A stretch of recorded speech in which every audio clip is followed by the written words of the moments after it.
Drones ucranianos golpearon instalaciones energéticas y militares en San Petersburgo este miércoles antes del inicio de un importante foro económico en esa ciudad que reúne a numerosos dirigentes rusos, incluido el presidente Vladimir Putin. Con esto comenzamos nuestro informativo. Los saluda Silvia Cabrera desde Berlín. Titulares. Ucrania desafía a Putin con un bombardeo masivo en el corazón de Rusia. Más de 350 drones fueron lanzados en la madrugada de este miércoles contra 15 regiones de Rusia. El Kremlin promete respuestas sistemáticas al ataque. Alemania quedó fuera del Consejo de Seguridad de la ONU tras ser superada por Portugal y Austria en la votación para los escaños de Europa Occidental a partir del 2027. Es la primera vez que Berlín no consigue un asiento. Y un video de un estudiante de 18 años esposado por la policía mientras agonizaba tras ser apuñalado ha provocado una ola de indignación en Reino Unido. La difusión de las imágenes desencadenó protestas y reavivó las críticas contra la actuación policial.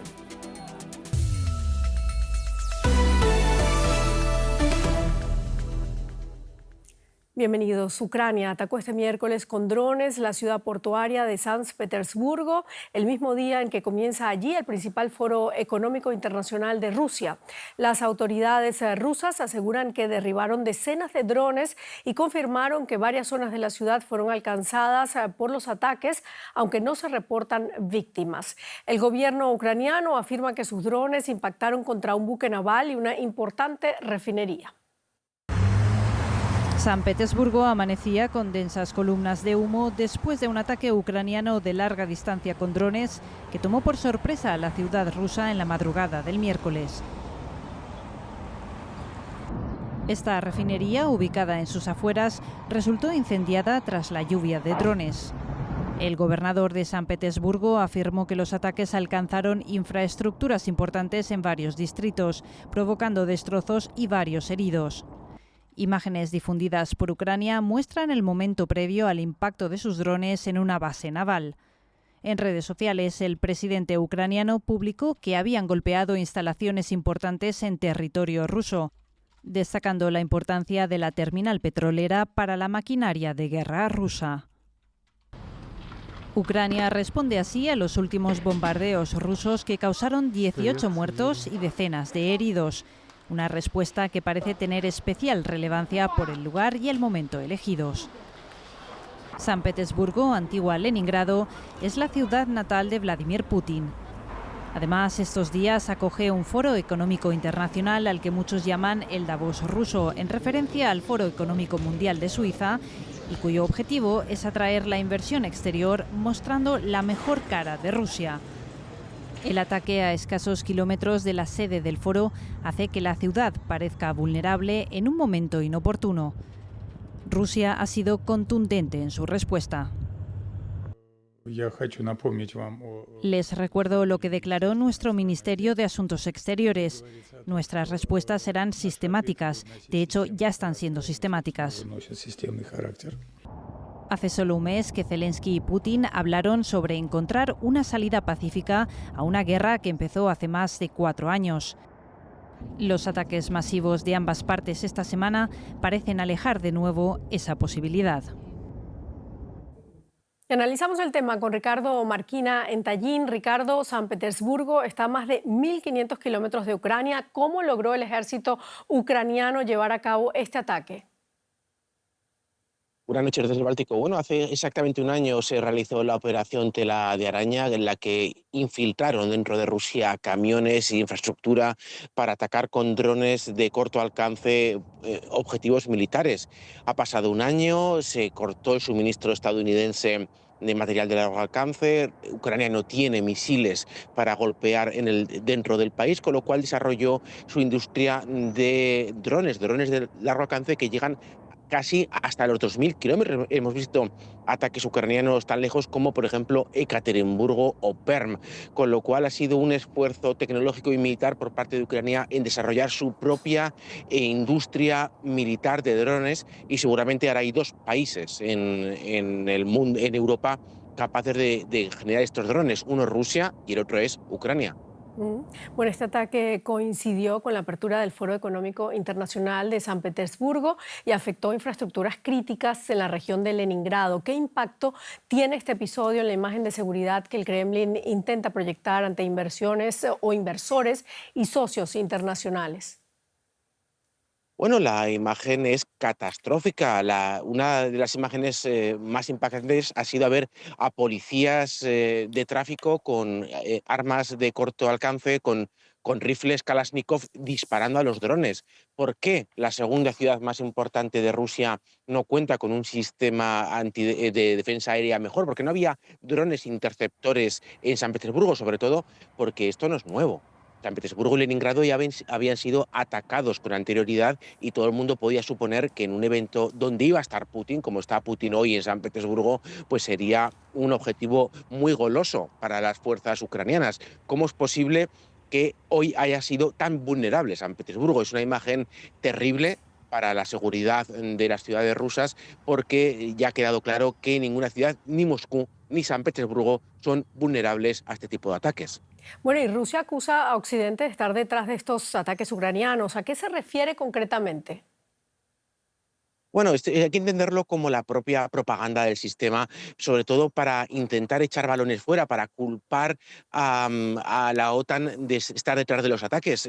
No puede presentar a sus ciudadanos que la pequeña Ucrania, a la que iban a derrotar en 3 días, es capaz de golpear Moscú y San Petersburgo. Así que dicen que la OTAN está detrás para justificarlo. Otra cosa más peligrosa es lo que están haciendo algunos de los medios rusos, que están dejando caer que estos drones volarían desde aquí, desde Estonia o desde la vecina Letonia, una manera de intentar pues extrapolar esta culpabilidad a estos países de la OTAN para así quizás escalar en un futuro próximo. Muchísimas gracias, Ricardo Marquina, por este análisis. A ustedes.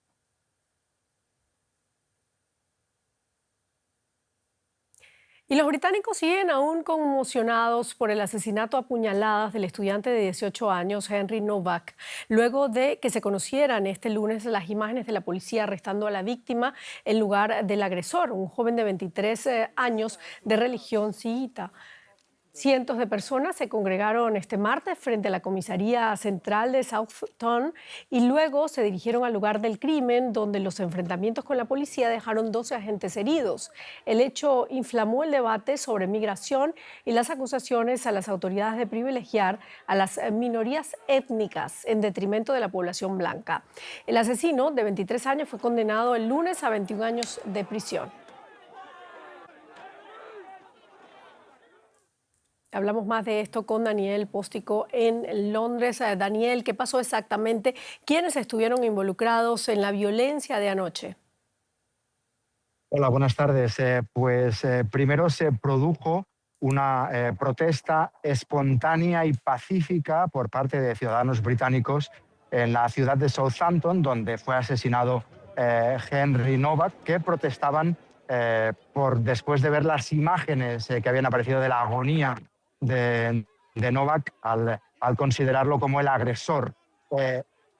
Estas protestas, avanzada la tarde, se volvieron violentas con la presencia de grupos de extrema derecha, espoleados por Tommy Robinson, que es el líder de la extrema derecha ahora mismo en el Reino Unido, y a partir de aquí empezaron a lanzar objetos contra la policía, piedras y todo tipo de objetos, hiriendo a 11 policías, un perro policía, y fueron detenidas unas 2 personas. El gobierno ha reaccionado muy rápido, ha dicho que no van a permitir ningún tipo de violencia, que van a actuar muy duramente contra ellos para evitar que se produzcan los disturbios de hace 2 años, cuando también fueron asesinadas 3 niñas en manos de un ciudadano británico de origen africano. Bueno, la discusión sobre migración retoma ahora fuerza. El caso ha sido aprovechado por figuras como Toby Robinson y Nigel Farage, que denuncian un supuesto trato desigual por parte de las autoridades. Resúmenos el debate político a partir de este caso. Sí, pues a ver, yo diría que hay 2 niveles. Un primer nivel sería el protocolo antirracista que se recomienda que siga la policía en situaciones como esta, en las cuales hay una acusación de racismo y, por tanto, tienen tienen que actuar de una manera determinada para saber si es cierto. Esto se produjo después de un informe de un ciudadano negro de 18 años en 1993 que concluía que había racismo institucional dentro de la policía. Esto hace que muchos policías no se atrevan a actuar para no ser acusados de racismo o de xenofobia o de islamofobia. En este caso, Farage ha aprovechado esto para decir que existe discriminación contra los ciudadanos blancos por parte de la policía. El gobierno dice que se trata de decisiones individuales que fueron erróneas y que este protocolo funciona. Un segundo nivel es todo el malestar que hay con la inmigración ilegal y con el incremento de la inmigración en general aquí en el Reino Unido, que está siendo aprovechado por Nigel Farage y el partido Reform anti-inmigración para atraer cada vez más apoyo. Ahora mismo sería el partido más votado. Farage ha dicho que el caso de Henry Novak es el George Floyd blanco y que ha pedido a la población que salga a protestar. El primer ministro le acusa de aprovechar esta muerte para incitar a la división, y habría un tercer nivel muy rápido, el de Tommy Robinson, que no tiene nada que ver con la política, pero que aprovecha cualquier incidente como este para sacar a los suyos a la calle. Complicada la situación. Muchísimas gracias, Daniel Póstico, desde Londres. Gracias, buenas tardes. Y vamos con otros temas. Portugal y Austria fueron elegidos este miércoles por la Asamblea General de la ONU para ocupar los 2 asientos reservados a los países de Europa Occidental en el Consejo de Seguridad. Alemania, el candidato con más experiencia en el Consejo de Seguridad, estuvo lejos de los 127 votos necesarios para aspirar al puesto. Es la primera vez que Alemania no logra un asiento durante una votación en la Asamblea General. En el pasado, el país ocupó un puesto en 6 ocasiones. Portugal y Austria serán los representantes del grupo regional a partir del 1 de enero de estados de Europa Occidental y otros estados en lo que se considera el órgano más poderoso de Naciones Unidas. Los nuevos miembros concluirán su mandato en 2028. Y nos vamos ya a Nueva York. Nuestro corresponsal Benjamín Álvarez estuvo siguiendo allí la votación. Benjamín, Alemania no logró obtener un asiento en el Consejo de Seguridad. ¿Qué tan duro es este revés diplomático para Berlín? Es un revés duro. Escuchábamos de las autoridades presentes y especialmente del ministro de Relaciones Exteriores, Johann Wadephul, quien está aquí en Nueva York. Llegó el jueves de la semana pasada, días intensos, una agenda prácticamente copada con decenas de reuniones con delegaciones buscando ese voto para Alemania. La delegación alemana se mostraba con un cierto optimismo, también resaltando estas otras candidaturas de Austria y de Portugal, pero es sorpresivo este revés, no solo por lo lejos que quedó Alemania de estos 127 votos que necesitaba. Se pensó que esto podría extenderse por varias horas, pero rápidamente quedó claro de que Alemania fracasó en este intento de conseguir nuevamente un asiento no permanente en el Consejo de Seguridad de Naciones Unidas. Bueno, y los países europeos suelen evitar competir abiertamente entre sí por los puestos en el Consejo de Seguridad de la ONU. ¿Por qué esta elección terminó convirtiéndose en una disputa pública entre 3 candidatos europeos? Así es, y Alemania presentó bastante tarde su candidatura. Ambos, Lisboa y Viena, ya estaban realizando este trabajo lobby con los distintos países. Alemania se sumó bastante tarde y esa fue también una de las opciones que mencionó el ministro de Exteriores Wadephul, o las posibles razones de que pueden haber llevado a Alemania a perder votos. Dijo, por un lado, la candidatura que fue inscrita bastante tarde, después posiciones políticas de Alemania, especialmente en relación a su apoyo a Israel y Ucrania, y después también mencionó una campaña negativa, según lo que decía Wadephul, de parte de Rusia para buscar que otros países no voten por Alemania. Wadephul dijo que no es una sorpresa que Rusia no quiere que Alemania sea parte de este, como mencionabas, el órgano más importante de Naciones Unidas, el Consejo de Seguridad, pero queda claro de que este revés va a provocar más reacciones no solo aquí en Nueva York, sino también en Berlín contra el gobierno de Friedrich Merz, que actualmente está siendo objeto de fuertes críticas de parte del pueblo alemán. Bueno, se ha informado que Rusia hizo campaña para que otros países no apoyaran la candidatura alemana al Consejo. ¿Qué se sabe al respecto, Benjamín? Así es, y Varful dijo que ese puede haber sido algunas razones que Rusia, un miembro muy importante, no solo dentro del Consejo de Seguridad, donde el país tiene un poder de veto, pero que puede haber buscado que Alemania no tenga una voz en el Consejo de Seguridad, y ese fue también el apoyo a Ucrania, que fue lo que mencionó el ministro en las declaraciones, una vez que ya estaba claro de que Alemania no iba a poder volver a este órgano, que dijo que eso también puede haber contribuido a que países especialmente susceptibles quizás a la propaganda rusa hayan decidido votar por los otros dos candidatos, por Austria y por Portugal, y en contra de Alemania. Muchísimas gracias, Benjamín Álvarez.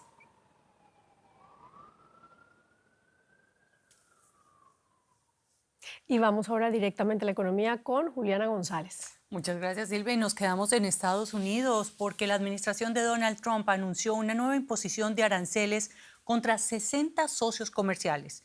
El argumento legal es que esos países no prohíben ni hacen cumplir eficazmente las restricciones a la importación de bienes producidos con trabajo forzado.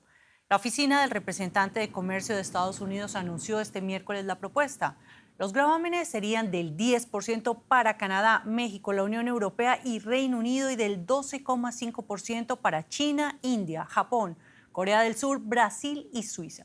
Los citados países representan el 99,4% de las importaciones estadounidenses. China, Francia y Brasil ya han mostrado su descontento por estos nuevos gravámenes y alegan que ellos respetan las leyes laborales en su comercio internacional.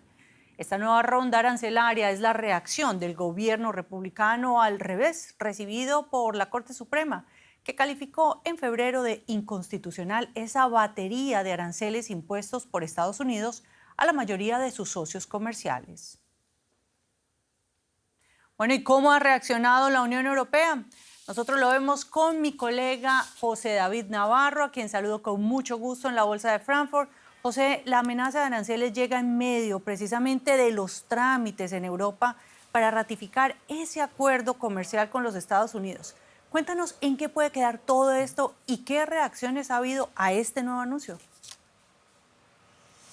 Hola Juliana, ¿qué tal? Bueno, desde la Comisión Europea un portavoz ha dicho hoy que esa amenaza de aranceles es totalmente injustificada. Más duro ha sido el presidente de la Comisión de Comercio en el Parlamento Europeo, que ha calificado esas críticas de Estados Unidos de que la Unión Europea no lucha lo suficiente contra el trabajo forzado de absurdas. En una publicación en X dice que pareciera como que esos aranceles ya estaban decididos de antes y la administración de Donald Trump está intentando buscar el encaje legal. Lo cierto, Juliana, es que en estos momentos no se sabe cuán compatible sería un nuevo arancel contra la Unión Europea del 10% con lo acordado hasta el momento, ese arancel del 15%. La Comisión Europea dice este miércoles que un pacto es un pacto mientras continúa la tramitación del acuerdo final con Estados Unidos para acabar con las tensiones comerciales, pero lo cierto, Juliana, es que los temores de los parlamentarios europeos de que Donald Trump pueda incumplir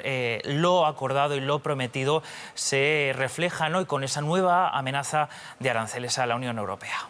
Bueno, detengámonos, José, por un instante en esa crítica. ¿Qué tanto hay de cierto que la Unión Europea compra productos que tienen trabajo forzados? ¿Qué mecanismos existen ya aquí para evitar esas importaciones? Sí, la Comisión Europea, Juliana, reconoce que el trabajo forzado es un problema global, pero aquí se aprobó ya en el 2024 una norma que se considera una de las más avanzadas, si no la más avanzada a nivel global, contra el comercio de productos hechos con trabajo forzado. Se considera que es una norma muy avanzada porque, debido a la importancia y al peso global de la Unión Europea, hace que muchas empresas en el exterior se adapten sus mecanismos para cumplir con la normativa europea. Es una norma, además, que no está dirigida contra un país concreto ni contra un producto concreto, sino que es global todo lo que entra en la Unión Europea, y además no solo contra el producto final, sino contra toda la cadena de suministro. Lo que hay que especificar es que esta norma se está preparando ahora mismo y entraría en vigor en el año 2027, diciembre del 2027, y precisamente en este resquicio es donde entra Estados Unidos, que dice que todavía falta tiempo para que esa norma entre en vigor y que dicen ellos, desde Estados Unidos, que faltan elementos clave en esa normativa. Muchas gracias, José David Navarro, por estos análisis y hasta pronto.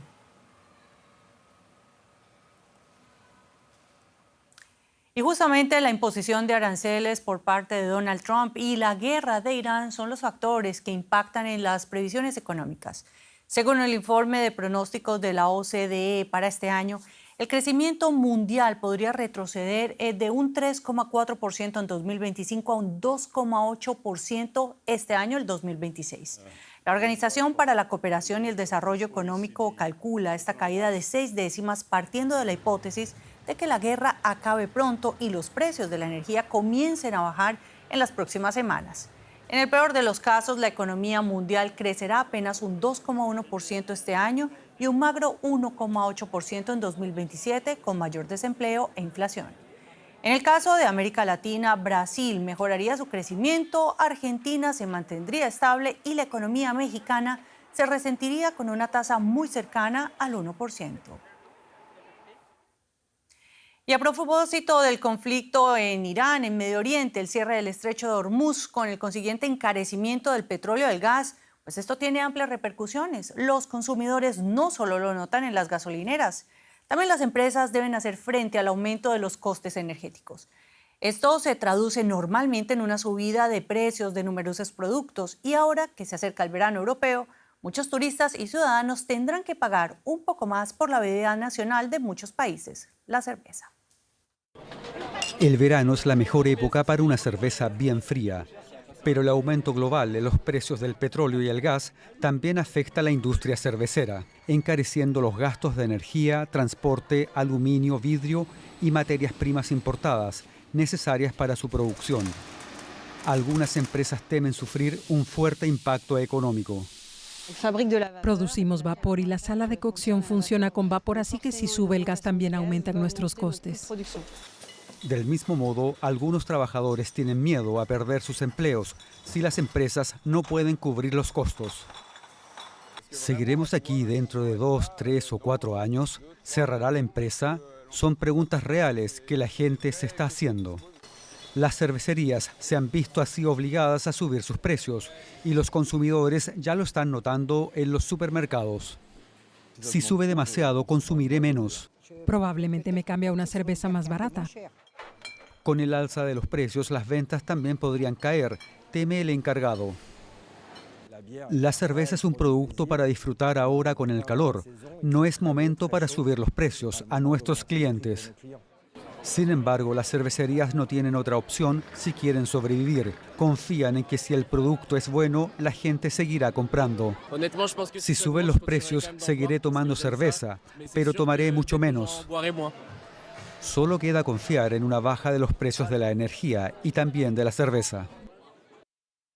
Hablamos de otros temas también importantes de la jornada, el tema de Venezuela. Sí, nos vamos directamente a Caracas porque a 5 meses ya de la operación estadounidense que terminó con la captura de Nicolás Maduro, los venezolanos se preguntan aún cuándo tendrá lugar la anunciada transición política. Entre tanto, la imagen del líder chavista, que durante años dominó muros, edificios y pantallas, comienza a borrarse del paisaje urbano.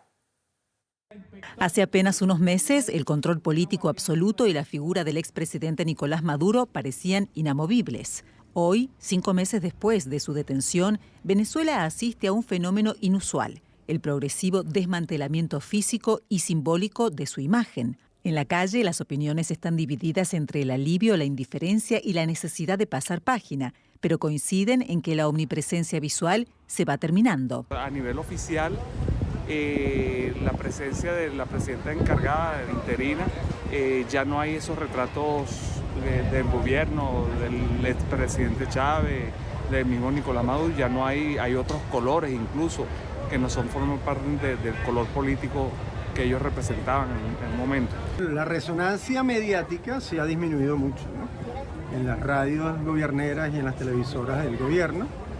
Y en el discurso oficial de los eventos, y yo creo que hay un grupo que quiere quedarse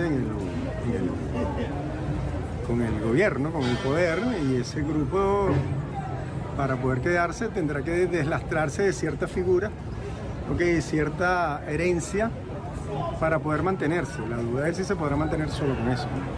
Sobre el impacto psicológico y social de la desmadurización del espacio público, según el sociólogo Samuel Pérez Hermida, se trata del fin de la hegemonía visual, y advierte que en regímenes de corte populista, el líder no es solo una figura política, es un elemento ordenador del territorio. Su rostro en todas partes busca generar omnipresencia y control.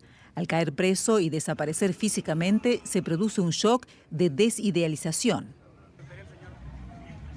Y bueno, por ejemplo, el personaje, la caricatura, super bigote, los muñecos, etcétera, bueno, formaban parte de esa estrategia de tratar de convertir al líder del proceso en una suerte de figura omnipresente, de una forma que generara el efecto psicológico de, bueno, nada de lo que yo haga va a ser un secreto para los mecanismos de control. Despojarse de esa figura de Maduro no puede ser un proceso, como dirían los españoles, de golpe y porrazo. No puede suceder de un día a otro, porque ellos tienen que ir dosificando el malestar y los temores dentro de sus propias filas. Pérez Hermida agrega que la sociedad necesita despersonalizar la política y que el riesgo, sociológicamente hablando, es que esa pared en blanco no se llene con soluciones y termine convirtiéndose en un monumento al desencanto si no hay instituciones sólidas que reemplacen la figura del caudillo. En resumen, es una transición más difícil de lo que parece. Pasar del culto a la personalidad al olvido institucional exige madurez democrática. La desaparición física de la imagen es el primer paso, pero construir una ciudadanía que no dependa de rostros mesiánicos es el verdadero reto.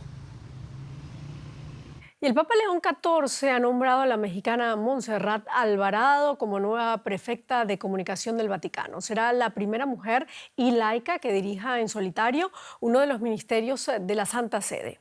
Su nombramiento ha causado sorpresa en algunos sectores más progresistas por el trabajo de Alvarado EWTN News, la mayor red de medios católica en el mundo. La cadena de la que Alvarado llegó a ser directora tuvo una línea editorial muy crítica del pontificado del Papa Francisco. La Iglesia, por su parte, destaca su defensa de la libertad religiosa y de expresión. Y con esto terminamos nuestro informativo. Gracias por habernos acompañado. Hasta luego.